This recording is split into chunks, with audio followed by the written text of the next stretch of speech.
Ethan Miller had perfected the art of appearing present while being elsewhere. At 36, he moved through his days with practiced ease, steady job, polite smiles, predictable routines, yet something inside him stayed restless, like a thought he refused to finish. He lived in a clean, sunlit house with his wife, Claire, a place filled with neutral colors and framed memories that hinted at warmth even when the rooms felt quiet. Claire Miller noticed the quiet more than Ethan realized. She was 34, thoughtful, observant, and deeply loyal to the idea of commitment. She paid attention to small shifts, the way Ethan lingered longer at work, how conversations ended sooner, how his phone sometimes felt heavier in his pocket than it should. She didn't accuse or demand. Instead, she adjusted, hoping her patience would bridge the widening space between them. Their marriage hadn't broken suddenly. It had thinned over time. Words were replaced with routines, affection with efficiency. Dinner was eaten at the same table each night, but silence often sat between them like an uninvited guest. Claire told herself that all marriages settled into quieter seasons. Ethan told himself the same thing. Though his version sounded more like an excuse that on certain evenings, Ethan drove past their neighborhood and continued on, ending up at a private swimming pool tucked behind an aging recreation center. It wasn't glamorous, but it was calm. The water absorbed noise and softened edges, and for an hour, he didn't have to explain himself to anyone. Swimming had always given him clarity, or at least the illusion of it. The pool became a refuge where thoughts could surface without demanding answers. It was on one of those evenings that Ethan first noticed Lena Brooks.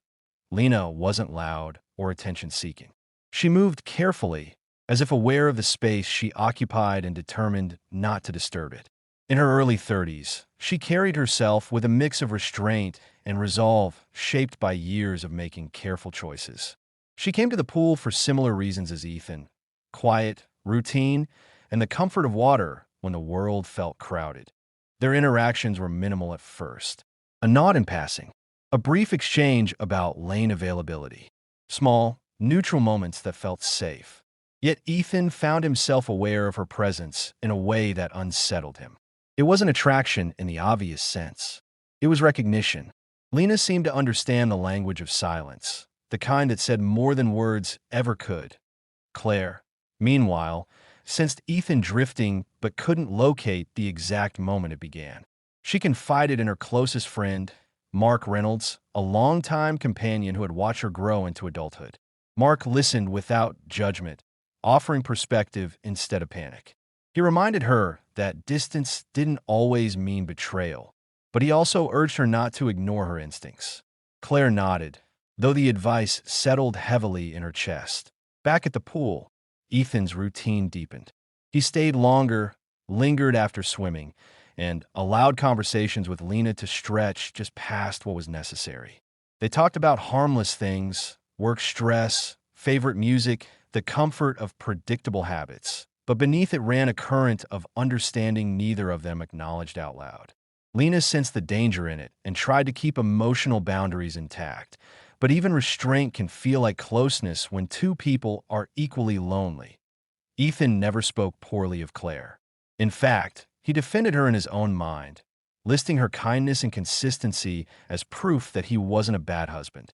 Yet those same qualities made him feel guilty for wanting something he couldn't define. He told himself he was only seeking peace, not connection, but the distinction blurred with every shared moment at the pooled home. Claire noticed the way Ethan's eyes softened when he returned late, as if he had just come from somewhere that understood him better than she did. It hurt, not because she suspected another woman, but because she felt herself becoming invisible. She tried to reintroduce closeness, suggested weekend plans, asked deeper questions, but Ethan answered gently and vaguely, keeping his internal conflict carefully concealed. Lena struggled in her own way. Her sister, Sophie Carter, had always warned her about emotional entanglements that began quietly. Lena brushed off the concern, insisting nothing inappropriate was happening. Yet she found herself thinking about Ethan outside the pool, replaying conversations and reading meaning into pauses. She knew how easily attention could turn into attachment, and the awareness frightened her. The swimming pool, once a neutral place, began to feel charged. Each visit carried weight, expectation, and unspoken restraint. Ethan sensed a line forming beneath his feet, one he hadn't crossed but could no longer pretend didn't exist. Claire felt the absence growing, like a shadow stretching across her marriage without revealing its source point. One evening, as Ethan prepared to leave for the pool, Claire watched him from the doorway. There was nothing dramatic about the moment. No argument, no raised voices, but something in his posture told her he was walking toward a version of himself she no longer recognized.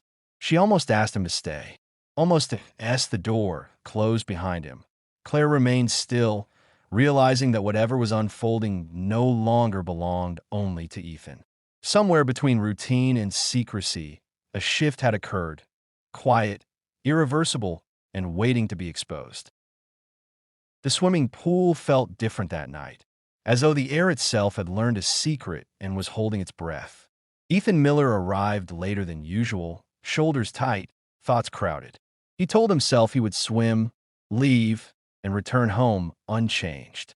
Intentions, however, had begun to feel unreliable. Lena Brooks was already there, sitting at the edge with her feet in the water, tracing slow circles that disrupted the surface and then smoothed again. She looked up when Ethan approached, her expression neutral but attentive. Their greetings were brief, careful. Both sensed the need for caution without naming it. Ethan slipped into the water and swam longer laps than usual, pushing his body harder than the moment required. He needed exhaustion to quiet his mind. Between strokes, fragments of his life surfaced: Claire's patience, the silence at dinner, the relief he felt here. He tried to hold those pieces apart, but the water blurred boundaries, and so did the presence waiting at the edge of the pool. When Ethan finally stopped, he rested near the shallow end, catching his breath.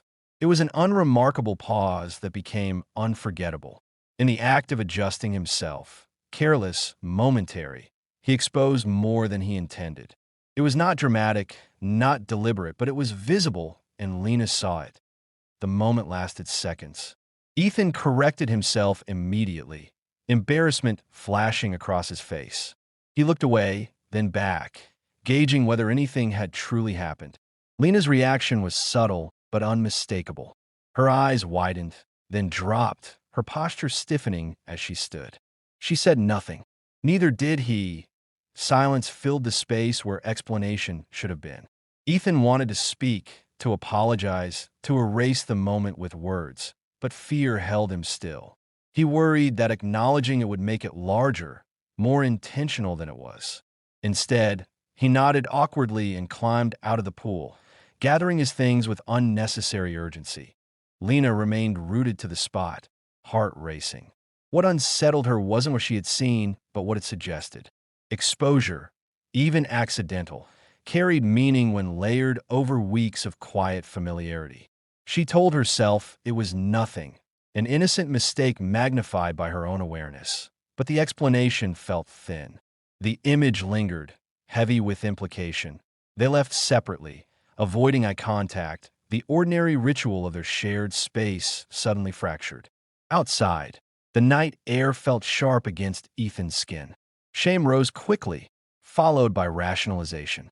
He replayed the moment again and again, adjusting details until it felt survivable. Still, the sense that something irreversible had occurred clung to him. The home. Claire Miller noticed his agitation immediately. Ethan moved through the house with distracted urgency, speaking too quickly, listening too little. Claire asked how his swim had been, her tone gentle.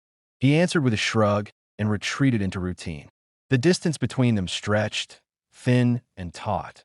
Claire watched him from across the room, her unease sharpening. It wasn't suspicion yet, but awareness. She felt the instinctive pull of a truth not yet formed. Later, when Ethan fell asleep, she lay awake beside him, staring into the dark, cataloging small changes she could no longer ignore.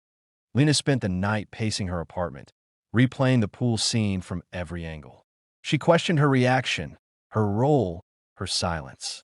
She told herself she had no claim over Ethan, no right to feel affected. Yet the emotional undercurrent she had tried to deny now pressed forward, demanding recognition. The following days altered their dynamic in ways neither could control. At the pool, their conversations became clipped, guarded. Ethan avoided proximity. Lena avoided his eyes. The restraint only amplified the tension, transforming avoidance into its own form of connection. Each wondered if the other was thinking about the same thing, and neither dared to ask. Claire, meanwhile, confided again in Mark Reynolds. She spoke of intuition, of a feeling she couldn't name but couldn't dismiss. Mark listened carefully, reminding her that clarity often came from observation rather than confrontation. He encouraged patience, though his concern mirrored her own. Ethan tried to re-anchor himself at home. He suggested dinner plans, asked about Claire's day, offered small gestures of affection. Claire accepted them cautiously, sensing effort but not relief. She wondered whether closeness offered now was repair or distraction. Lena received a call from her sister, Sophie Carter, who sensed something amiss. Lena deflected questions, insisting she was fine. After the call ended, she sat in silence, acknowledging what she had avoided admitting. The pool was no longer just a place of escape. It had become a site of consequence. The incident remained unspoken, yet it reshaped everything. What had been accidental exposure turned into emotional exposure, revealing desires, vulnerabilities, and choices waiting to be made. Each of them carried the weight differently. Ethan with guilt, Lena with conflict, Claire with intuition, but all felt the pressure building. One quiet evening. As Ethan prepared once again to leave for the pool, he paused at the door, hand on the handle. For the first time, he hesitated, aware that returning there might confirm a path he could no longer pretend he hadn't started down. Behind him, Claire watched, her silence full of questions. Ethan Miller began to understand that distance could wound as deeply as action. In the days following the incident at the pool, he found himself caught between restraint and yearning, aware that every attempt to correct his course seemed to reveal how far he had already drifted. He avoided Lena Brooks deliberately, yet her absence pressed on him with an intensity he had not anticipated. Lena sensed the shift immediately. Ethan's politeness had become formal, his warmth muted. She recognized the effort behind it and resented how much it affected her. The rational part of her mind insisted that this was the appropriate outcome, that boundaries were being restored. Still, the emotional residue lingered, leaving her unsettled and quietly disappointed. When they did speak, it was only in fragments. A brief comment about the weather, a nod of acknowledgement. Each interaction felt loaded with what remained unsaid. The silence between them grew dense, charged with memory and possibility, and Lena found herself replaying not just the incident, but every conversation that had preceded it. She wondered whether she had misread kindness as intimacy or whether intimacy had been there all along, waiting for permission to take the tea home. Claire Miller watched Ethan with renewed attention. His efforts to reconnect felt earnest but strained, like gestures rehearsed rather than felt. He asked about her work, complimented her cooking, suggested an evening walk. Claire appreciated the attention, yet sensed the urgency behind it. It felt less like closeness and more like compensation. One night, as they sat together on the couch, Claire asked Ethan directly if something was troubling him. The question was gentle, open-ended. Ethan hesitated, weighing honesty against fear. He told her he was tired, overwhelmed, uncertain about himself. The truth hovered nearby, but he didn't reach for it. Claire nodded, accepting the partial answer while feeling its incompleteness settle heavily inside her. Lena confided cautiously in Sophie Carter, choosing her words with care. She spoke of confusion, a feeling drawn into something she hadn't sought. Sophie listened, her concern sharpening into warning. She reminded Lena that emotional closeness could be a form of betrayal even without physical boundaries being crossed. Lena didn't argue. She already knew. What troubled her was how easily she had let herself care. Ethan returned to the pool less frequently, but when he did, the place felt altered. The water no longer offered escape. It reflected his conflict back at him. On one occasion, he and Lena found themselves alone in adjacent lanes. The quiet stretched until it demanded acknowledgement. Ethan stopped swimming and rested against the wall, eyes fixed on the water. Lena mirrored his stillness, waiting that he spoke first, his voice subdued. He apologized, not for the moment itself, but for the discomfort it caused. Lena accepted the apology without elaboration, grateful for the recognition, but aware it didn't resolve what lay beneath.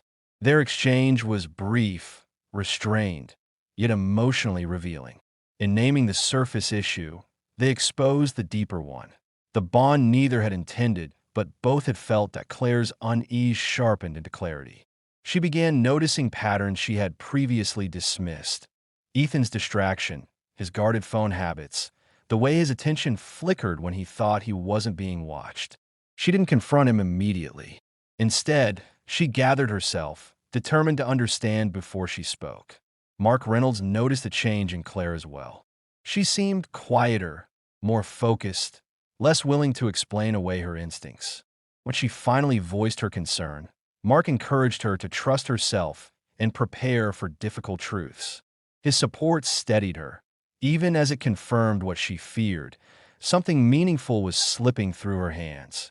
Ethan stood at a crossroads he had avoided naming. He knew he hadn't crossed physical lines, yet the emotional tether between himself and Lena had altered his marriage in ways he could no longer ignore. He questioned whether honesty would bring relief or destruction. The weight of secrecy grew heavier each day, demanding resolution. Lena made a decision of her own. She adjusted her schedule, choosing times at the pool she knew Ethan wouldn't attend. The choice hurt, but it also clarified her values. She recognized that caring for someone did not entitle her to complicate their life. Walking away felt like loss, but also like integrity. The distance between Ethan and Lena expanded, deliberate and necessary. Yet the consequences of their connection continued to unfold elsewhere. Claire sensed a shift, though she couldn't yet see its shape. Ethan felt the cost of restraint without the relief of confession. All three were suspended in a fragile equilibrium, aware that silence could not last indefinitely. One evening, as Claire prepared dinner alone, she paused, struck by the realization that waiting for certainty had become its own form of surrender. Across town, Ethan sat in his car outside the recreation center, engine off, staring at the entrance he no longer entered freely. And in her apartment, Lena packed away her swimsuit, knowing that avoidance was only a temporary solution. She didn't accuse. She described. She spoke of distance, of moments when he seemed present but unreachable, of the growing sense that something meaningful had been redirected away from their marriage. Claire's words were measured, not sharp, yet each one landed with precision. Ethan listened, his defenses dissolving under the weight of being seen so clearly. When he finally spoke, it was without the rehearsed reassurances he had relied on for weeks. He admitted to the emotional drift, to the pool becoming a refuge that slowly turned into a connection he hadn't planned for and hadn't stopped in time. He spoke carefully, avoiding details that would only wound, but he didn't deny the truth of the bond. It was not physical, he said, but it was real, and it had changed him. Claire absorbed his confession in silence. What hurt most was not the presence of another woman, but the absence of herself in his inner world. She realized that betrayal did not always arrive loudly. Sometimes it slipped in quietly, disguised as neglect. Her grief was controlled, but it was deep, shaped by years of trust, now forced to recalibrate.